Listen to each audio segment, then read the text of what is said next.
नमस्कार दोस्तों, आज का ये वीडियो उन छात्रों के लिए है जिनका मैथ अभी तक अच्छे से कंप्लीट नहीं हुआ है और एग्ज़ाम बहुत नज़दीक आ चुका है। तो हम आपको बताएंगे कि अगर आपके एग्ज़ाम में मात्र 30 दिन भी बचा हुआ है तो आप मैथ को कैसे कवर कर सकते हो, क्योंकि हम आप लोगों को क्लास में डेली और हमेशा बताते रहते हैं कि अगर आपका मैथ मतलब कि पूरा नहीं ख़त्म हुआ है तो आप शुरू का 5 गो चार गो ऐसे चैप्टर को पकड़ो जहाँ से ज़्यादा मतलब कि ऑब्जेक्टिव और सब्जेक्टिव क्वेश्चन आपके बोर्ड परीक्षा में आते हो, और उसको पकड़ो और उसी को हम आप लोग पढ़िए रणनीति बनाकर, ताकि आप बोर्ड एग्जाम में 100 में 100 ला सकते हो। देखो, एक्चुअली में आप 15 चैप्टर पढ़ोगे तभी भी आप बोर्ड एग्जाम में 100 में 100 नहीं ला सकते हो, लेकिन अगर रणनीति से 4 गो 5 गो 6 गो चैप्टर पढ़ लो ना तो पक्का आप ये परीक्षा में मैथ में 100 में 100 नंबर ला सकते हो। तो पहले आप लोग देख लीजिए, ये शुरू का जो 5 चैप्टर है ना, 5 गो चैप्टर का मैं नाम बताने वाला हूँ। इस चैप्टर से ऑब्जेक्टिव और सब्जेक्टिव कितना आता है इसको पहले देख लीजिए, ठीक है ना। और फिर हम आपको बताएंगे कि रणनीति से कैसे आपको इस 5 चैप्टर को मतलब कि 15 से 20 दिन में फुल बढ़िया से तैयारी कर लेना है, ठीक है।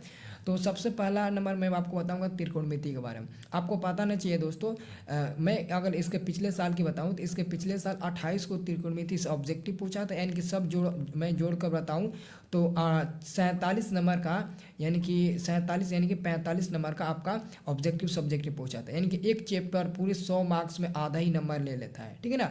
तो देखो, मैं आपको मिला जुला कर बताता हूँ। जो आपका पाठ 8 है ना, उसमें आपके बोर्ड परीक्षा में मतलब कि मैक्सिमम 5 गो जरूर पूछेगा, मतलब कि 5 से कम नहीं पूछेगा।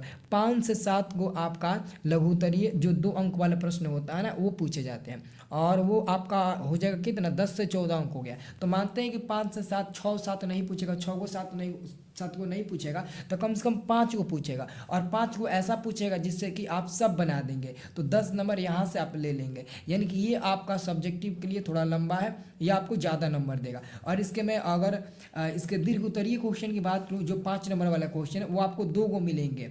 एगो सीधे करने वाला का मिलेगा, एगो हाइट एंड डिस्टेंस वाला जो त्रिकोणमिति कुछ अनुप्रयोग होगा, तो आपको वो 2 गो मिलेगा। 2 × 5 यानी कि 10 अंक यहाँ से मिलेगा, तो 10 अंक 10 अंक 20 अंक आपको मिलेगा, यानी कि 20 अंक आप यहीं से ले लिए। और अगर मैं वस्तुनिष्ठ प्रश्न यानी कि ऑब्जेक्टिव क्वेश्चन की बात करूँ तो 25 से 30 के बीच में ही रहेगा, या तो 25 पूछेगा, नहीं तो 26 27 28 29 ऐसे ही क्वेश्चन पूछेगा। अगर आपको 30 नहीं पूछता है तो 26 27 30 29 और 25 ऐसे करके पूछेगा, मतलब कि मैक्सिमम 25 को अवश्य पूछेगा, 25 को, ठीक है ना। तो इसके लिए मैं 30 नंबर रखा हूँ, ठीक है ना। तो ये आपका 30 नंबर, ये 10 नंबर, 40 और ये 10, आपका 50 नंबर तो केवल त्रिकोणमिति हो गया, त्रिकोणमिति और त्रिकोणमिति के कुछ अनुप्रयोग मिलकर।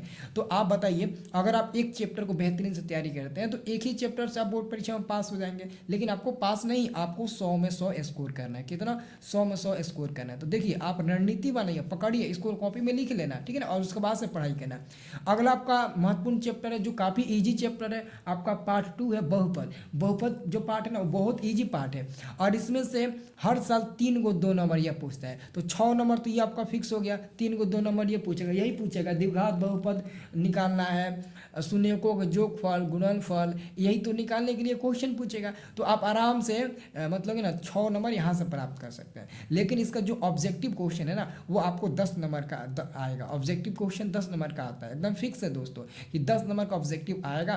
तो 10 और आप 6 जोड़िएगा तो 16 हो जाएगा, यानी कि 15 नंबर मिला जुला कर चलो, तो 15 नंबर आप यहाँ से प्राप्त करेंगे, 15 नंबर यहाँ से प्राप्त करेंगे। और मैं बात करूँ कि त्रिकोणमिति चैप्टर, तो 50 नंबर कुल जोड़े तो मैं यहाँ से 40 ही नंबर जोड़ता हूँ, मतलब कि देखो कितना छाट रहे हैं, 40 नंबर यहाँ से जोड़ता हूँ और 15 नंबर मैं यहाँ से जोड़ता हूँ। अब दोस्तों मैं बात करता हूँ निर्देशांक ज्यामिति में। निर्देशांक ज्यामिति में 3 से 4, कभी कभी 5 भी लघुत्तरीय प्रश्न दे देता है, 3 से 4 और कभी कभी 5 भी दे देते हैं, 5 को भी दे देता है। तो अगर 3 से 4 पूछे तो मैं इसके लिए 6 अंक जोड़ता हूँ, और इसका जो ऑब्जेक्टिव क्वेश्चन है वो 12 को फिक्स है कि पूछेगा, 12 को 11 को 10 को, तो मैक्सिमम 10 में जोड़ता हूँ, लेकिन आपको 12 लिखा हूँ क्योंकि 12 आता है। तो 6 ये 10 ये 16, तो 16 मतलब कि हम जोड़े तो इसमें भी हम 15 नंबर रखते हैं, इसमें भी हम 15 नंबर रखते हैं, ठीक है ना। तो ये आपका इंपॉर्टेंट चैप्टर है, इसको अच्छे से पढ़ना, बहुत ईजी चैप्टर, ठीक है। अब देखिए आगे, देखो ये आपका जो पहला चैप्टर है, देखो पहला चैप्टर मतलब कि 2 नंबर के लिए उतना इंपॉर्टेंट नहीं है, क्योंकि इसमें ना लघुत्तरीय जो प्रश्न होता है ना वो 2 से 3 को ही पूछता है, यानी कि 4 नंबर तो मतलब कि फिक्स है, एक को नहीं पूछेगा।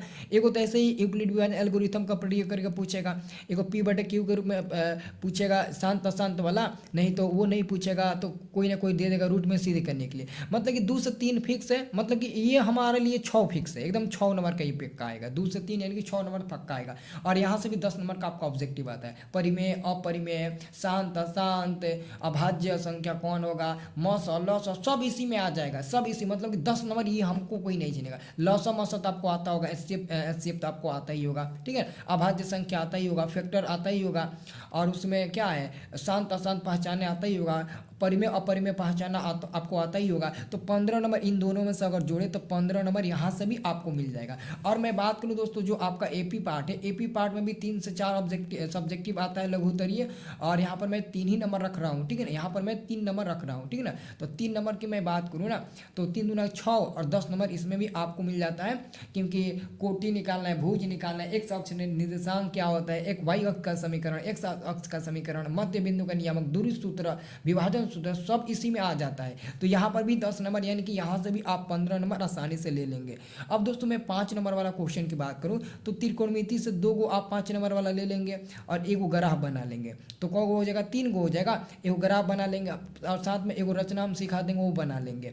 और एगो अंश और हर से आएगा क्वेश्चन, वो तो हम आपको सिखाई दिए हैं। और बाकी एगो त्रिभुज का आएगा तो बनेगा, तो ठीक है, नहीं बनेगा कोई बात नहीं है। तो 5 गो हो गया ना, और 6 गो पूछेगा, 6 गो में से 3 गो बनाना होगा। तो इस 5 गो में से जो सबसे आपके लिए बेस्ट होगा, ज़्यादा रिवीजन होगा, ज़्यादा प्रैक्टिस किए होंगे, उसी को आप 3 को लिख लेना। तो 5 नंबर वाला का टेंशन नहीं है। और ये है, अब जोड़ लीजिए तो 15 का 15, 15 दूना 30 हो गया, और 30 के बाद से क्या आ गया, 30 के बाद से, तो ये आपका कितना हो गया, आपका ये 15 नंबर हो गया, यानी कि कितना हो गया, 45 हो गया।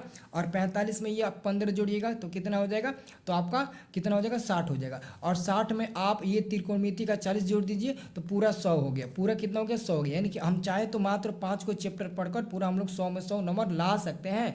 केवल ईजी है, बस आपको ये मात्र 5 चैप्टर करना है। एक्चुअली में देखो आपके पास समय कम है, लेकिन अगर आप रणनीति से आप मतलब कि अपने मतलब कि दिमागों को इस्तेमाल करके अगर पढ़ाई करोगे ना, मात्र 5 चैप्टर ये पढ़ो, आपका फिनिक्स हो जाएगा।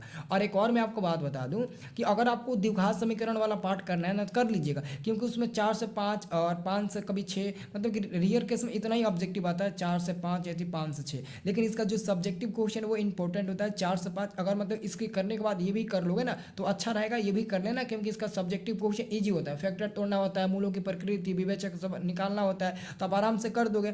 तो इसके करने के बाद करना, ये तो ऐसा ही मतलब कि पूरा छांट कर मैंने बताया तो 100 में 100 आपका कंप्लीट हो गया पूरा, मतलब कि छांट छूट कर बताया तो मैंने आपको 100 में 100 कंप्लीट करवा दिया। कितना, 100 में 100 मैंने कंप्लीट करवा दिया, ठीक है ना। तो ये आपका क्या हो गया, ये आपका मात्र 4-5 चैप्टर का ये पूरा आपका हो गया, ये शुरू का है, ठीक है ना। इसको अच्छे से समझ लेना।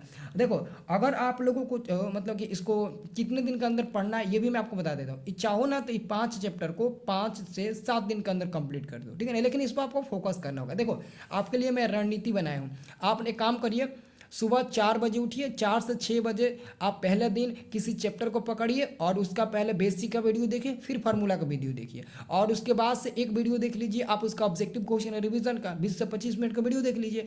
और उसके बाद से आप क्वेश्चन बैंक निकालिए और देखिए 2011 से लेकर 2023 तक हम जो पढ़े हैं, जिस चैप्टर के बारे में पढ़े हैं, उस चैप्टर से कितना ऑब्जेक्टिव आ रहा है।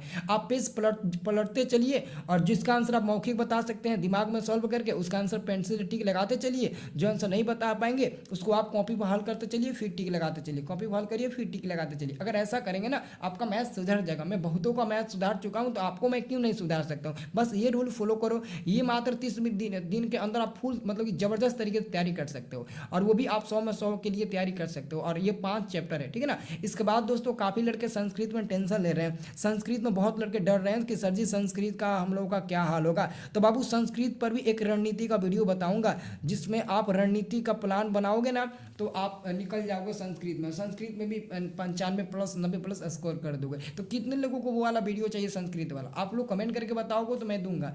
अगर आप नहीं बताओगे तो कैसे मेरे को पता चलेगा कि आपको वीडियो पसंद आ रहा है। तो आप लोग ज़रूर कमेंट करके बताना, और इन सबको लिख लेना कॉपी पर, ठीक है ना। इसका PDF भेज देंगे, सबको लिख लेना, ओके।